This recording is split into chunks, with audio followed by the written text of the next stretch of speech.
God's omniscience. God perfectly and exhaustively knows everything about himself and everything about his creation. He knows everything about the past, everything about the present, and everything about the future, actual and possible. God's knowledge is intuitive because he is God. It is not derived or learned. God doesn't know an event because it will happen, but God's knowledge of an event is what determines that it will happen.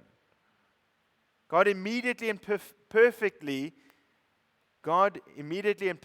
in eternity knows all things. He knows all events. He knows all circumstances of those things and those events.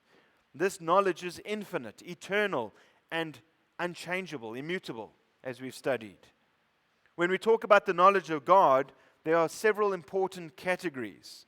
Firstly, God's knowledge concerning himself, and secondly, God's knowledge concerning everything external to himself. Knowledge of himself and knowledge of everything external to himself. So the first category refers to God's perfect knowledge of his essence, of his being, of who he is in his essence and what it means to be God. This is the perfect inner Trinitarian self-awareness, fully knowing one another and enjoying one another. Matthew 11:27 says, "All things have been handed over to me by my Father, and no one knows the Son except the Father, nor does anyone know the Father except the Son, and anyone to whom the Son wills to reveal him."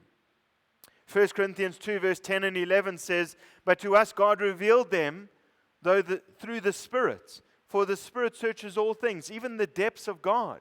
For who among men knows the depths of a man except the spirit of the man which is in him?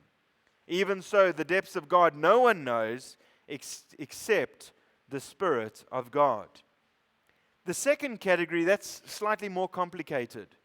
This category refers to God's knowledge of external things. God's knowledge of external things can be broken down into two further categories: necessary knowledge and free knowledge. So first, God's necessary knowledge includes several truths. It is knowledge such as matters like mathematics, 2 + 2 = 4.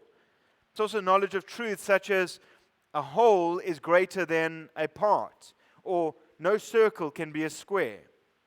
God's free knowledge is his knowledge of his decree, of that which is in his wisdom, God freely and unchangeably ordained to come to pass. It's God's will, his decretive knowledge. That which God decrees is obviously a subset of all the possibilities that are known to God. His decrees also has its source solely in the mind and will of God, and they were in his eternal mind.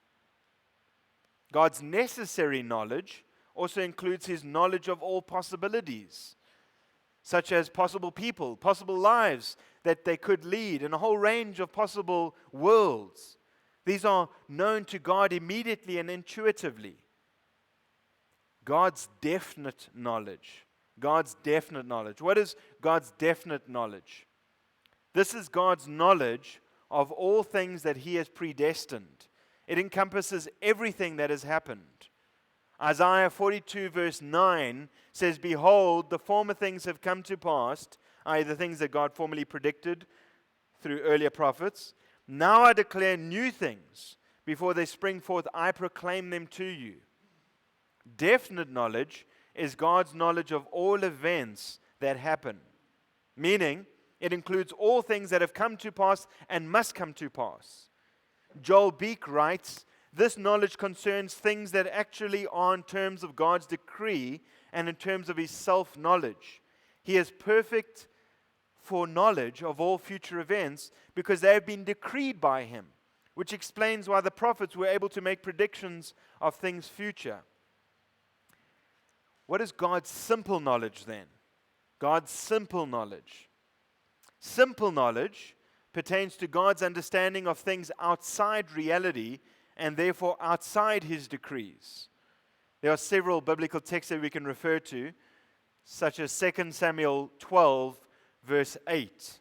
2 Samuel 12 verse 8 says, Yahweh said to David through the prophet Nathan, I also gave you your master's house and your master's wives into your care, and I gave you the house of Israel and Judah, and if that had been too little, I would have added to you many more things like these. In other words, God knows the infinite possibilities He could have taken, but He didn't take. And He knows the effects those actions would achieve, but which had not been willed. R.C. Sproul said, God's omniscience refers to God's total knowledge of all things actual and potential. God knows not only all that is, but everything that possibly could be. But if God could know everything perfectly and infinitely, how do we understand passages that speak of God searching and testing man's heart? Are these activities not indicative of Him being ignorant or learning, Him not knowing all things? For example, God asks a series of questions as if He is obtaining knowledge. Psalm 139, 23 and 24 says, O Yahweh, you have searched me and known me. Again, search me, O God, and know my heart. Try me and know my anxious thoughts, and see if there is any hurtful way in me, and lead me in the everlasting way.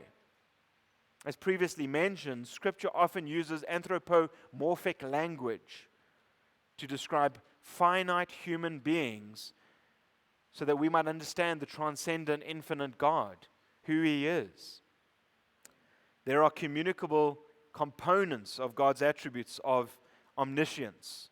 God has given man a capacity to know. So there's an element where we share in that attribute. Though imperfectly, His is perfect and full.